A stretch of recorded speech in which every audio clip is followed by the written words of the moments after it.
한 주간도 평안하셨습니까? 네. 저번 주 오전에 우리 교무님께서 사회 보시면서 한 발언이 한 주간 굉장히 이슈가 됐더라고요. 설레는 마음으로 오셨는지 모르겠습니다.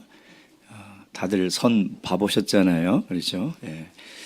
늘 우리가 예배를 이런 마음으로 왔으면 얼마나 참 감사한 일인가 하는 생각을 해봅니다. 그 설레는 마음을 담아서 옆에 계신 형제자매님들 얼굴 보면서 오늘 이렇게 인사했으면 좋겠습니다. 당신은 참 귀한 사람입니다. 예. 예. 정말 우리 하나님의 눈에는 여러분들이 정말 귀한 분들입니다. 귀하게 사시길 바랍니다. 예수 그리스도의 이름으로 하나님 말씀 증거하도록 하겠습니다. 성경 말씀 사도행전 8장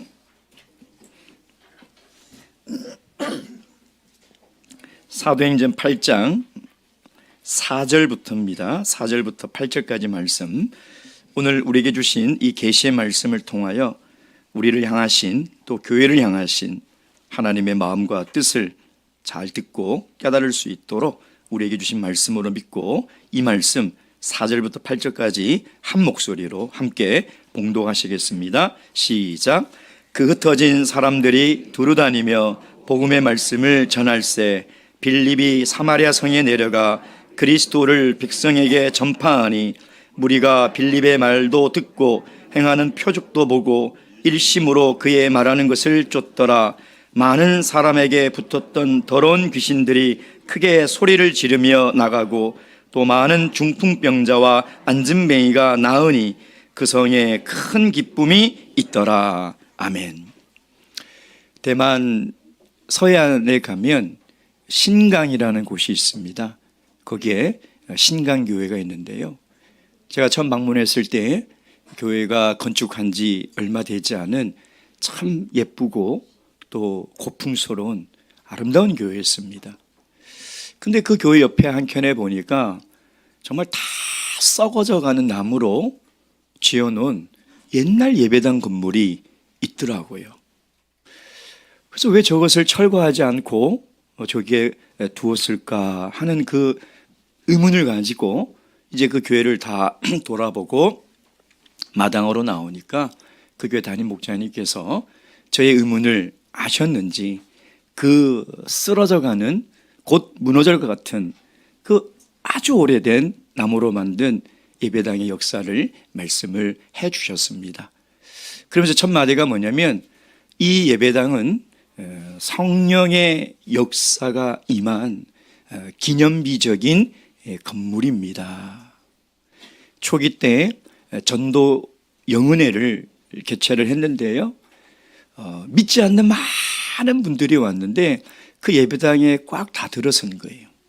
이제 막 참예수교회 복음이 대만 신강이라는 그 지역에 들어간 지 몇 주도 되지 않은 그런 상황이죠.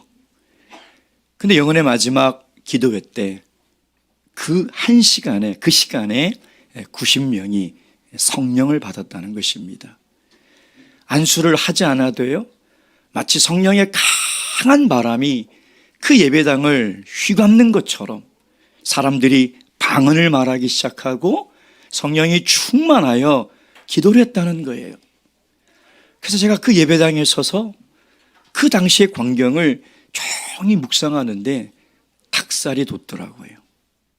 나는 왜 사도행전을 읽으면서 한 번도 그 120명이 성령을 받은 것을 깊이 내가 묵상하지 못했을까? 얼마나 감격적이었을까? 얼마나 감동적이었을까? 한 사람이 성령을 받아도 그렇게 기쁘고 그렇게 감격스러운 하나님의 은혜를 체험한 것이건만 90명이 넘는 사람이 한 번에 하나님의 성령을 받았다니, 그러니 그제서야 왜 이 건물을 철거하지 않고 그대로 두었는지 알게 되었습니다. 우리 참예수교회의 초기 역사를 보면요, 중국도 그러고 대만도 그러고 한국도 그러고 불과 2, 3년 사이 10년 사이에 정말 하나님의 강한 성령의 역사로 부흥을 하게 되는 그런 역사를 우리는 보고 있습니다. 사실 이 부흥이라는 단어는요, 성경에 딱 한 번 나옵니다. 하박국서 3장 있죠. 어떤 사람들은 부흥을 경제적인 이 관점으로 이해를 했어요. 교회가 커지거나 성도들이 많아지는 것을 부흥이라고 이야기를 합니다. 그래서 지금은 있는지 모르겠지만 일반 교회는요, 부흥 강사라는 사람들이 있었어요. 그래서 그 사람들이 이 교회를 성장을 하기 위해서 특별 집회를 하기도 하죠. 또 어떤 사람들은 부흥을 교회의 분위기가 좋아지는 것으로 이야기를 합니다. 이처럼 부흥에 대한 각자의 생각들이 다릅니다. 근데 사도행전이 우리에게 이야기하는 부흥이 무엇일까요? 오늘 성경이 우리에게 이야기하는 부흥의 역사는 하나님이 당신의 백성의 마음에 찾아온 사건이라는 것입니다. 하나님의 영이신 그 성령이 하나님이 선택하신 당신의 자녀들의 마음에 찾아와서 회개의 역사가 일어나고 거룩한 삶을 살아야 되겠다는 결단이 일어나고 하나님의 복음을 전해야 되겠다는 실천이 일어나는 현장, 그것이 부흥이라고 오늘 우리에게 이야기를 하고 있다는 것이죠. 그래서 부흥은 성령이 함께하는 것입니다. 교회가 부흥한다는 것은 그 교회가 성령이 충만함으로 성령의 역사가 나타나고 성령이 함께하는 것, 그것이 부흥이라는 것이죠. 그래서 이 부흥은 절대 사람이 인위적으로 만들어낼 수 없는 거예요.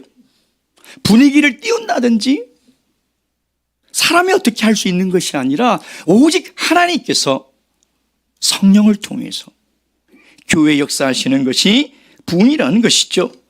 오늘 이 말씀을 통해서 부흥의 바람이 예루살렘을 넘어 사마리아로 흘러가지 않습니까? 성령은 바람 같아서요, 절대 한 곳에 머물러 있지 않습니다. 이 부흥의 바람은 예루살렘을 넘어 사마리아로 갈 수밖에 없는 거예요. 오늘 우리도 이 말씀을 통해서 어떻게 예루살렘의 장벽을 넘어서 사마리아로 흘러가게 되었는지, 어떤 부흥의 역사가 일어났는지 이 말씀을 듣고 깨달아서 우리 교회에도 하나님의 강력한 성령의 역사가 함께 하셔서 이 부흥의 바람이 우리 교회를 넘어 이웃들에게, 또 이 부흥의 바람이 땅끝까지 증거되는 귀한 교회와 여러분이 되시길 주님의 이름으로 축원드립니다. 첫 번째, 이 복음이 어디로 갔는지 우리가 살펴봐야 됩니다. 5절 말씀 다 함께 읽겠습니다. 시작. 빌립이 사마리아 성에 내려가, 여기까지 하면 이 복음이 어디까지 갔다고요? 사마리아 성에. 유대교에서는요, 사마리아인들을 유대교에서 잃어버린 하나님의 백성, 이렇게 호칭합니다. 유대교에서 잃어버린 하나님의 양이라는 것이죠. 왜 그렇습니까? 남북 분열 왕국 시대 때 북이스라엘이 아수르에 의해서 멸망을 당하죠. 이 아수르의 식민지 정책에 따라서 이 사마리아에 있는 많은 사람들을 잡아다가 다른 나라로 강제 이주시킵니다. 그리고 다른 나라에서 잡아와서 이 사마리아 땅에 집어넣은 것이죠. 그리고 어떻게 됩니까? 유대인과 이방인이 섞여서 혼혈이 생긴 거죠. 그것이 바로 사마리아인이라는 것입니다. 사마리아인은 어떤 사람입니까? 유대인도 아니고 이방인도 아니에요. 분명히 유대인의 혈통을 가지고 있습니다. 근데 또 이방인의 혈통도 가지고 있는 것이죠. 유대인이지만 유대인이 아니고 이방인이지만 이방인이 아닌 그런 정체성이 모호한 그 사람이 바로 사마리아인이라는 거예요. 근데 이들은 하나님을 믿습니다. 성전이 있습니다. 그리고 모세 오경이 있습니다. 그리고 메시아를 기다리고 있다는 거예요. 그것이 바로 사마리아인들이에요. 그러니까 이 정체성이 모호한 이 사마리아인들, 이들이 사는 곳이 어떤 곳이냐? 7절 말씀. 다 함께 읽겠습니다. 시작. 많은 사람에게 붙었던 더러운 귀신들이 크게 소리 지르며 나가고. 아멘. 더러운 귀신들이 있다고 그랬죠? 자, 두 번째 시작. 또 많은 중풍병자와 안증뱅이가 나으니. 누가는 더러운 귀신 들린 자들과 중풍병과 안증뱅이를 구분하고 있어요. 더러운 귀신은 도대체 어떤 귀신인가요? 뭐 귀신이 깨끗한 귀신이 있고 더러운 귀신이 있나요? 뭐 이 귀신은 목욕을 안 했나요? 더러운 귀신이라는 것이 무슨 의미일까요? 이 더럽다는 이 단어는 구약의 제의적인 더러움, 즉 시체를 만졌거나 부정한 음식을 먹어서 하나님께 예배드리러 나오지 못하는 상태의 사람을 더럽다라는 이 단어를 썼어요. 근데 이 단어가 신약에는 제의적인 개념으로도 썼지만 도덕적인 개념에 훨씬 많이 썼다는 거예요. 무슨 얘기예요? 그 사람의 말이 더럽고 행동이 더럽고 삶이 더럽다는 거예요. 그 사람이 살아가는 것이 더럽다는 것이죠. 에베소서 5장 5절 말씀. 에베소서 5장 5절 말씀.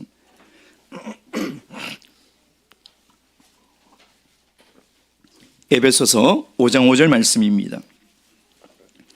다 함께 읽겠습니다. 5장 5절입니다. 시작. 너희도 정녕 이것을 알거니와 음행하는 자나 더러운 자나 탐하는 자 곧 우상 숭배자는 다 그리스도와 하나님 나라에서 기업을 얻지 못하리니. 사랑하는 성도 여러분, 지금 세상은 이렇게 더럽고 악한 영의 지배를 받고 있는 거예요. 사마리아는 어떤 곳이냐? 지금 오늘 이 시대와 같은 곳이라는 거예요. 사마리아 사는 사람들은 이 더러운 귀신들에게 붙들려서 살아가고 있다는 것이죠. 여러분, 연일 뉴스를 볼 때마다 그 비트코인 때문에 무슨 살인 청부업자를 사서 강남 한복판에 사람을 납치해 가서 살해를 하는, 무슨 아파트를 수천 채를 가지고 있으면서 그 가난한 사람들의 그 피 같은 돈을 그렇게 사기를 쳐서 가져가냐 이 말이에요. 더러운 탐욕의 영에 다 사로잡혀 있어요, 여러분. 우리는 이해가 되지 않죠. 그렇지 않습니까? 얼마 전에 우리 초등학교 4학년 여학생이 대낮에 음주운전 차량에 사망하지 않았습니까? 근데 그 시간에도 여전히 술을 먹고 음주운전하는 사람이 있고요. 그 사건 이후에 지금 모든 초등학교 앞에서 낮에 음주 단속을 하는데 얼마나 많은 사람들이 단속이 되는지 알아요, 여러분? 생명이 귀한지를 모르고 있어요. 남의 생명이 얼마나 귀한지를 전혀 모른 채, 죄의식도 없는 채 그렇게 살아가고 있다는 것이죠. 그뿐입니까? 얼마 전에 뉴스를 보니까 마약이요,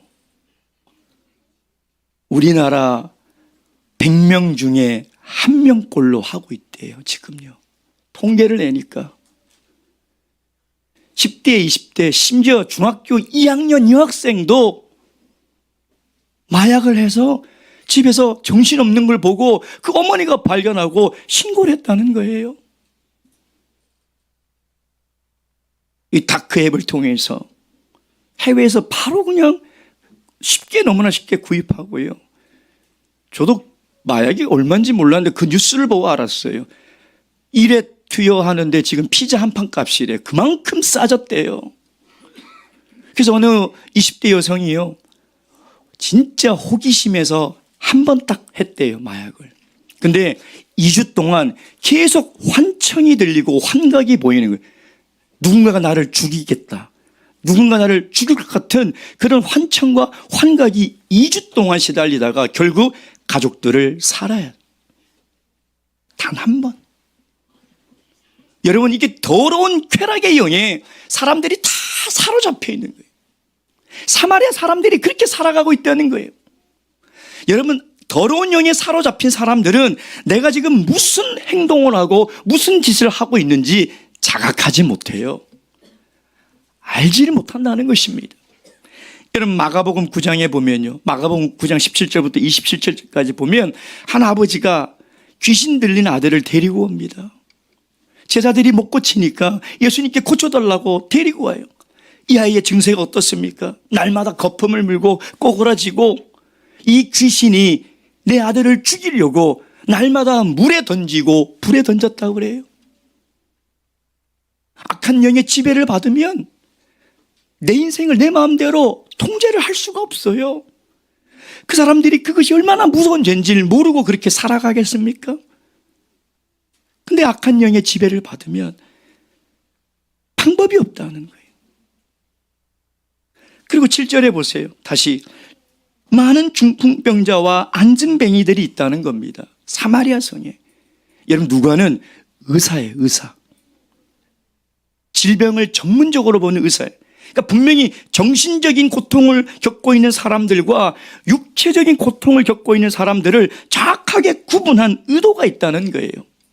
세상은 정신적으로도 고통을 받지만 육체적인 질병으로도 고통을 받으며 살아가고 있다는 것입니다. 제가 SRT 수서역에 내려서 이 계단을 타고 올라오는데 삼성의료원에서 셔틀버스가 그냥 줄줄이 계속 오더라고요. 지금 뭔가 봤더니 그 앞에 아무런 희망도 없이 가족들과 그 셔틀버스를 멍하니 기다리는 우리 암 환자들과 보호자들이 쭉 서 있더라고요. 이게 오늘 우리 현실의 모습이란, 이게 오늘 우리가 살아가는 세상의 모습이라는 것입니다. 중풍병자와 안증뱅이는 성경에서 무엇을 얘기하는 거죠? 스스로 움직이지 못하고 스스로 걷지 못하는 영적인 구제불능의 사람들이라는 거예요. 누가 도와주지 못하면 이 사람은 한 발짝도 못 나가고, 누가 도와주지 못하면 이 사람은 걸을 수 없는 그런 상태의 사람들이라는 것이죠. 여러분, 오늘 우리 시대에 얼마나 수많은 영적인 안증뱅이와 영적인 중풍병을 앓고 있는 사람들이 얼마나 많이 있습니까? 여러분, 그래서 지금 이 세상이 가진 가장 심각한 문제가 무엇인가? 기후도, 전쟁도, 바이러스, 식량, 경제, 물론 이런 문제도 심각하지만요, 정신적으로, 육체적으로 고통받는 이 세상이 가장 심각한 당면한 문제가 뭐냐면 복음을 듣지 않는다는 거예요. 지금 교회의 가장 심각한 문제가 뭐냐면 복음을 전하지 않는다는 거예요. 이것이 지금 우리 이 시대의 가장 비극적인 모습이라는 것이죠. 왜 세상은 복음을 듣지 않고 왜 교회는 이 복음을 증거하지 않을까요? 왜 그럴까요? 복음은 현실과 동떨어져 있다고 생각하기 때문이에요. 복음이 무슨 내 마음의 병을 고치며 복음이 무슨 내 육체의 질병을 고칠 수 있느냐는 거예요. 세상도 그렇게 생각하고 우리도 그렇게 생각하는 거예요. 그래서 안 듣고 안전하는 거예요. 만약 복음이 내 마음의 병을 고칠 수 있다면, 만약 그 복음이 내 육체의 질병을 고칠 수 있다면 왜 그것을 안 듣냐 이 말이에요. 왜 그것을 증거하지 않을까 이 말이에요. 근데 우리는 복음은 지금 우리 현실의 문제를 해결할 능력이 없다라는 생각을 가지고 있기 때문에. 근데 성경을 보십시오. 사도교회는 이 더러운 귀신과 많은 중풍병자와 안증뱅이, 고통의 삶을 살아가는 사마리아 사람들에게 뭘 전했습니까? 복음을 전했다는 거예요. 복음을. 4절 말씀의 공동 번역에는 이렇게 되어 있습니다. 기쁜 소식을 모든 사람에게 이야기하였다. 핍박으로 흩어지는 그 사도교회의 모든 성도들이 더러운 귀신의 지배를 받고 육체적 질병으로 고통 속에 있는 모든 사람에게 기쁜 소식을 이야기했다는 거예요. 복음은 말 그대로 기쁜 소식입니다. 집값이 오르고 주식이 오르고 연봉이 오르고 코로나가 끝나고 하는 이 모든 것들이 감사한 일이지만 복음은 그런 기쁜 소식이 아니에요. 여러분, 그리스도의 복음은 좀 더 나은 삶을 살아가라는 메시지가 아니라는 겁니다. 좀 더 가질 수 있고 좀 더 누릴 수 있고 좀 더 건강하고 좀 더 오래 살라는 메시지가 아니라 복음은 존재적 변화를 가져다 주는 메시지라는 거예요. 존재적 변화. 내가 흑암에서 빛으로 나올 수 있고 죽음에서 영생으로 나올 수 있으며 고통에서 자유를 얻을 수 있는 존재적 변화. 그것이 복음이라는 것입니다. 여러분, 이제 5월 우리 봄영은회가 3주 남았어요. 이 기쁜 소식을 전해야 되지 않겠습니까? 이 복음을 증거해야 되지 않겠습니까? 그래서 오늘 교회에서 합심기도 유인물을 다 나눠드릴 거예요. 그걸 꼭 다 가지고 가셔서 성경책이나 찬송가에 딱 맞을 수 있는 사이즈로 제작을 했습니다. 매일같이 시간을 정해놓으시고 개인기도 꼭 해주시고요. 또 가능하면 교회에 나오셔서 기도해 주시기 바랍니다. 또 오늘 신도회가 끝이 나면 10분 동안 영적으로 고통받고 육적으로 고통받는 내 사랑하는 가족, 친척, 이웃, 아직 복음을 알지 못하여 그 고통 속에 있는 정말 사랑하는 사람들의 이름을 부르면서 기도해 주시기 바랍니다. 그래서 금번 영은회 때 이 복음의 초대를 받아 많은 사랑하는 우리 귀한 분들이 꼭 오셔서 예수 그리스도를 믿는 은혜와 성령의 역사가 일어나길 진심으로 축원드립니다. 두 번째, 이들이 사마리아에 도착해서 무엇을 전했습니까? 4절 말씀 보겠습니다. 4절 말씀.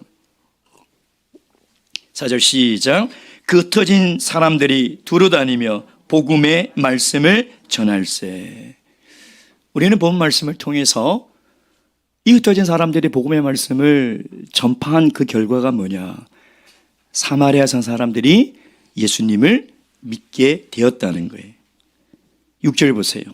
무리가 빌립의 말도 듣고 행하는 표적을 보고 일심으로 말하는 것을 쫓더라. 그가 말하는 것을 한 마음으로 일심으로 순종했다는 거예요. 근데 누가는 오늘 복음이라고 이야기하지 않고 복음의 말씀이라고 기록하고 있어요.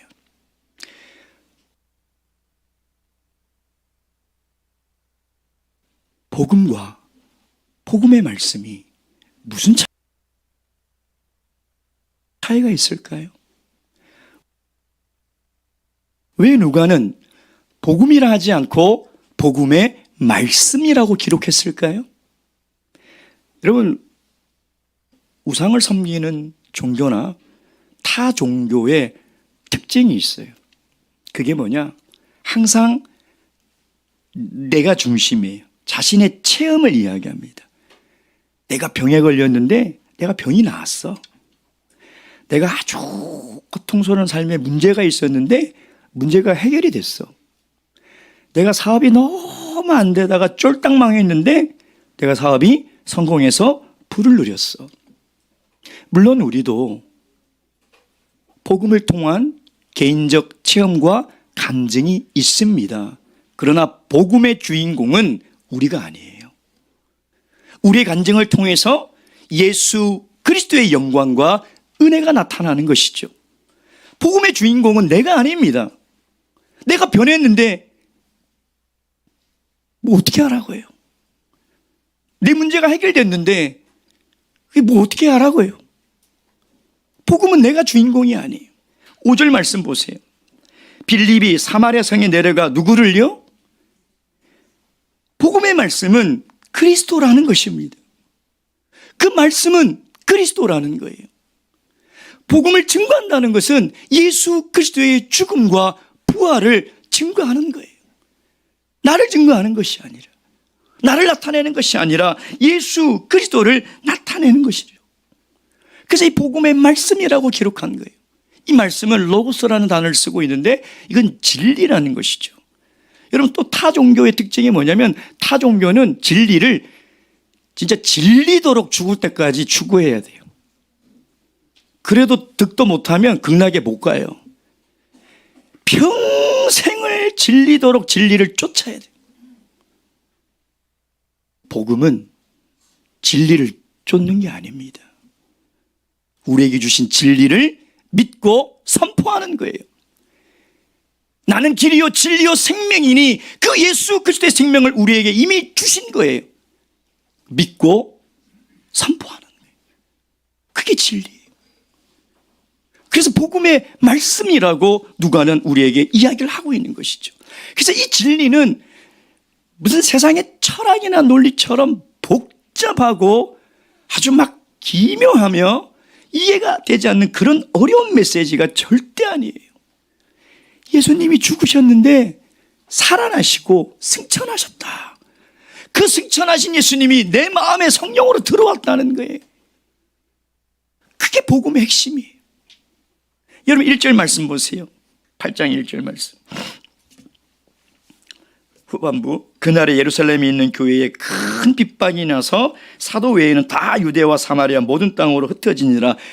누가 흩어졌습니까? 사도 외에. 사도 외에는 누구예요? 성도들이죠. 이 성도들이 어떤 성도들이에요? 불과 한 달 전에 세례 성령 받았던 성도들이에요. 불과 3개월 전에 세례 성령 받았던 초신자들이에요. 초신자들. 초신자들이 복음을 전했다는 거예요. 불과 저번 주에 집사 알립을 받은 정말 초짜 집사, 뭐라고 해야 돼요? 이제 막 집사 알립 받아 일주일도 안 되는 정말 따끈따끈한 집사님, 빌립 집사님이 복음을 전했다는 거예요. 복음은 어려운 게 아니에요. 왜? 예수님이 부활하시고 승천하신 것은 사실이고 역사이기 때문에 그것을 그대로 증거했다는 것입니다. 그러나 이 복음의 말씀은 단순하지만 이 복음 안에는 또한 하나님의 지혜가 풍부하게 담겨 있습니다. 고린도전서 2장 6절에서 7절 말씀. 고린도전서 2장 6절에서 7절 말씀. 6절 7절 다 함께 읽겠습니다. 시작. 그러나 우리가 온전한 자들 중에서 지혜를 말하노니 이는 이 세상의 지혜가 아니요 이 세상에 없어질 관원의 지혜도 아니요 오직 비밀한 가운데 있는 하나님의 지혜를 말하는 것이니 곧 감추었던 것인데 하나님이 우리의 영광을 위하사 만세전에 미리 정하신 것이라. 그래서 이 복음은요 우리 아동부들도 전할 수 있어요. 친구들에게 엄마 나는 복음이 뭔지 알지도 못하는데 그렇지 않다는 거예요. 복음은 학식 있는 똑똑한 사람들도 전하고 듣고 이해할 수 있다는 거예요. 그것이 복음이라는 것이죠. 근데 그 복음은 하나님께서 우리의 영광을 위하여 감춰놨다는 거예요.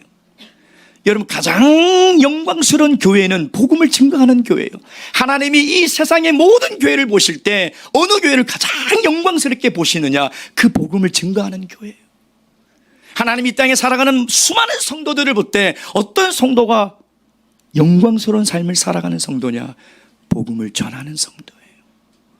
그 감추어진 하나님의 그 지혜, 구원에 이르는 그 하나님의 능력의 복음을 증거하는 교회와 성도가 하나님의 영광과 권세를 가지고 살아가는 교회와 성도라는 것이죠. 사랑하는 성도 여러분, 바라옵기는 이 영광스러운 하나님의 능력과 권세가 우리 교회에 임하여서 우리 모든 성도들이 복음을 증거하는 가장 귀하고 영광스러운 삶을 다 살아가시길 주님의 이름으로 축원드립니다. 마지막 세 번째, 이 복음이 사마리아 성에 들어간 그 결과가 무엇인지를 우리가 봐야 됩니다. 다시 본 말씀 사도행전 8장 8절 말씀 보겠습니다. 8절 말씀 다 함께 읽겠습니다. 시작. 그 성에 큰 기쁨이 있더라. 지금 세상 사람들은 기독교에 대한 오해와 편견이 있습니다. 근데 그것 때문에 우리가 복음을 증거하지 않을 핑계가 될 수가 없어요. 그렇잖아요. 아니, 우리도 많은 오해와 편견을 받으며 살아가지 않습니까? 근데 굳이 그걸 아니라고 설명할 필요도 없고요. 그렇게 생각하면 어쩔 수 없는 겁니다. 근데 교회에 대한, 특히 우리 참여수 교회에 대한 오해와 편견도 참 많죠. 이제 믿지 않는 사람들의 이야기를 쭉 들어보면 교회 다닌 사람들은 다 별종이고, 가까이 가면 나도 교회 갈 수 있을 가능성이 있기 때문에 절대 예수 믿는 사람들은 가까이 하면 안 된다, 이런 생각을 가지고 있어요. 왜 그런 거 봤더니 교회 가면 재미가 없대요. 교회가 왜? 하지 말라는 것도 너무나 많고 또 하라는 건 또 얼마나 많은지. 그렇죠? 예배 드려라, 안식일 지켜라, 또 세금 떼가는 것도 화가 나는데 무슨 세금 떼가듯이 11조 꼬박꼬박 떼가고, 힘든데 교회 와서 봉사하라 그러고 전도하라 그러고. 그러니까 하나님 믿는 사람은 평생 그 힘든 신앙의 길을 걸으며 살아가야 되구나, 대부분 이렇게 생각해요. 물론 우리의 책임도 있습니다. 왜? 우리가 그렇게 살았는지 몰라요. 신앙생활은 너무 힘들구나, 예수 믿는 거 이 쉽지 않다, 이렇게 사는 우리의 책임일 수도 분명히 있습니다. 근데 이런 오해와 편견에 대한 성경의 답이 뭡니까? 8절, 큰 기쁨이 있더라는 거예요. 그냥 기쁨이 아니라 큰 기쁨이라는 거죠. 제가 8장 서론을 묵상하면서 1절에 분명히 큰 핍박에서 시작했다가 8절에 큰 기쁨으로 마치는 그 비결이 뭘까? 복음이라, 예수 그리스도라는 거예요.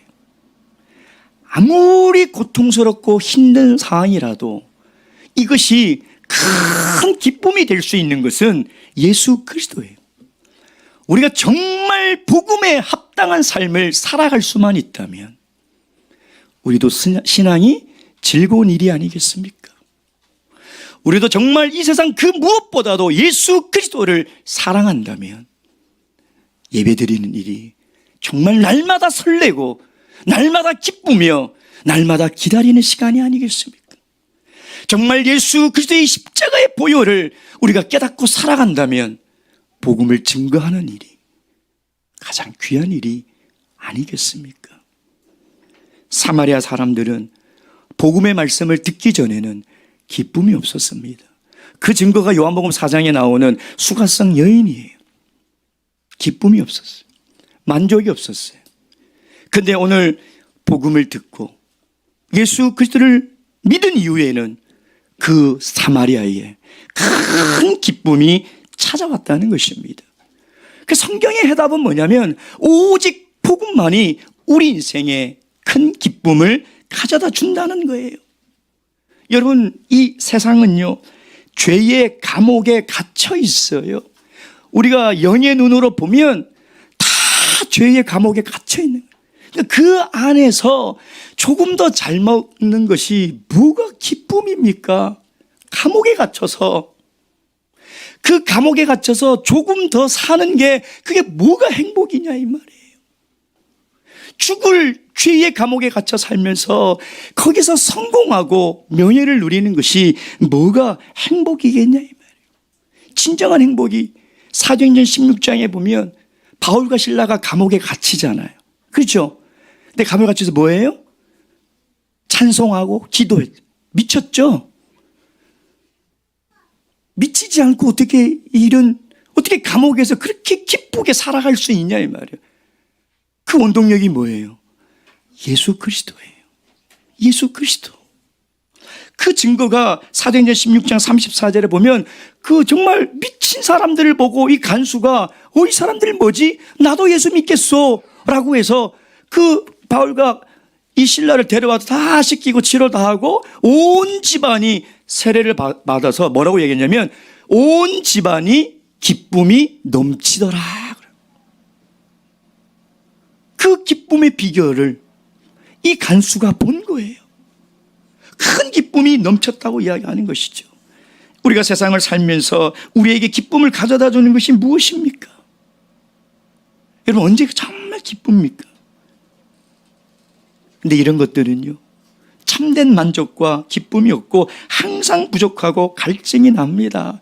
좋은 집, 좋은 차, 좋은 요리, 좋은 옷, 좋은 회사, 좋은 배우자, 절대 만족이 없어요. 왜 그런지 아세요? 다 사람에게서 나왔기 때문에. 죄로 망가져 있는 사람으로부터 나온 것은 절대 우리 영혼에 참된 만족과 기쁨을 줄 수 없어요. 복음은 하나님께로부터 나온 거예요. 우리를 창조하신 하나님으로부터 나온 거라는 거예요. 그래서 그것이 기쁜 소식이에요. 여러분, 우리가 우리를 잘 아는 것 같죠? 그래서 내가 저 집을 사면 내가 만족하고 행복을 누릴 것 같고, 내가 저걸 가지면 내가 기쁨이 올 것 같죠? 우리가 우리를 몰라요. 하나님이 우리를 너무나 잘 아세요. 그래서 우리가 정말 행복하고 기쁜 삶을 살아갈 수 있는 유일한 비결은 예수 그리스도 외에는 없다는 거예요. 복음 외에는 없다는 거예요. 여러분, 인간은 항상 만족을 지향하며 살아갑니다. 근데 여러분, 사시면서 가만히 생각해 보세요. 내가 갖고 싶고 얻고 싶고 이루고 싶었던 것을 내가 손에 쥐는 순간 그 만족은 찰나적 쾌감이라는 거예요. 그 절대 오래 안 갑니다. 제가 얘기했잖아요. 그 오래 가는 것은 비정상이라고. 찰나적인 거예요. 근데 자족하는 것은 이거는 영원한 만족이에요. 자족은 내가 좀 덜 가지고, 내가 좀 덜 배우고, 내가 좀 더 힘들어도 내 스스로 만족을 누리는 거예요. 복음이 주는 만족을 누리는 거예요. 그래서 이 자족은 하나님이 주시는 비밀이에요.